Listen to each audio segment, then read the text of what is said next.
अंतर्राष्ट्रीय यूनियन हड़ताल की वजह से हमें उठानी पड़ी परेशानी कैसे, वो आपको आगे व्लॉग में पता चलेगा। पहले पी लेते हैं चाय और साथ में खा लेते हैं लड्डू। सुबह की शुरुआत होती है बहुत ही मीठी मीठी नोक जोक के साथ शुरुआत होती है, क्योंकि राजेश की शिकायत थी मेरा लड्डू छोटा तुम्हारा बड़ा।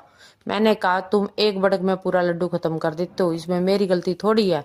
फिर वो चला गया अपने काम पे और मैं लग गई थी अपने काम। यहाँ गली से लेकर लास्ट तक मैंने पूरे घर की कर दी साफ सफाई, घर को कर दिया है चकाचक, क्योंकि आज था बुधवार और बुधवार को करती हूँ मैं विशेष सफाई, क्योंकि बृहस्पतिवार को पोछा नहीं लगाते ऐसा माना जाता है। बृहस्पतिवार को ना कपड़े धोने चाहिए, ना सिर धोना चाहिए और ना ही पोछा लगाना चाहिए, ऐसा हम सुनते आए हैं। तो इसी बात को मद्देनजर रखते हुए मैं भी बृहस्पतिवार को ना कपड़े धोती हूँ, ना सिर धोती हूँ और ना ही लगाती हूँ पोछा। इसका कारण क्या है ये पूरी बात तो मुझे भी नहीं पता है, लेकिन कुछ न कुछ तो वजह होगी, तभी तो हमारी परंपराएं चलती आ रही हैं। इसके पीछे कुछ न कुछ साइंटिफिक रीजन भी होते हैं, इसलिए हमने अपनी परंपराओं का ध्यान रखना चाहिए और जैसे हमारे बड़े बुजुर्ग करते थे वैसे हमें भी कर लेना चाहिए। अपने रीति रिवाज और परंपराओं का ध्यान रखना हमारी ही जिम्मेदारी है, तभी हम आने वाली पीढ़ियों को भी समझा पाएंगे। ये तो एक छोटा सा एग्जाम्पल था। आप लोग सोच रहे होंगे काम ना करना पड़े इसलिए ऐसा कह रही है, लेकिन पूरा दिन भी तो पूरा हफ्ता हम पोछा लगाते हैं, एक दिन में क्या ही फर्क पड़ जाता है।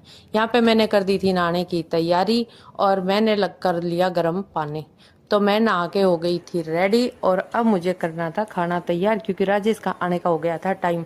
दिन बहुत हो गए हैं छोटे, पता ही नहीं चलता कब सुबह हुई कब शाम। दोपहर के बज चुके हैं 2 और अब तक ना मैंने खाना खाया है और ना ही बनाया था।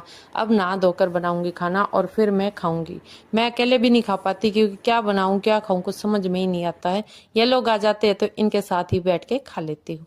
तो मैंने खा लिया था खाना और यहाँ पे राजेश को दे दिया, सब्जी बना रखी है, लेकिन इसका ध्यान है फोन में और इसको कोई फर्क नहीं पड़ता। रोटी को ऐसे ही फोल्ड करके खा रहा है, ना घुटने की जरूरत है ना किसी और चीज। राजेश भी भाई मस्त बंदा है, इसने नहीं किसी चीज की शिकायत रहती ना जरूरत रहती। मिर्च है तो मिर्च सही और गुड़ है तो गुड़ सही, सब्जी की कोई खास जरूरत है भी नहीं।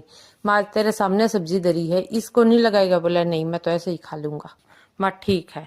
फिर लग गया फोन में, फोन हाथ में है और रिमोट कंट्रोल में है, क्योंकि टीवी पे भी मेरी मूवी चलनी चाहिए और फोन में तो मैं देख ही रहा। और अगर इसको ये बोल दिया या तो रिमोट ले दे दे या तो चला ले फोन, तो फिर यो जिखण लग जाया करे कि पूरे दिन में मन तो ई मौका मिला है फोन उठाने का भी और टीवी देखने का भी, तो मैं तो देखूंगा। माँ चल ठीक है तू देख ले।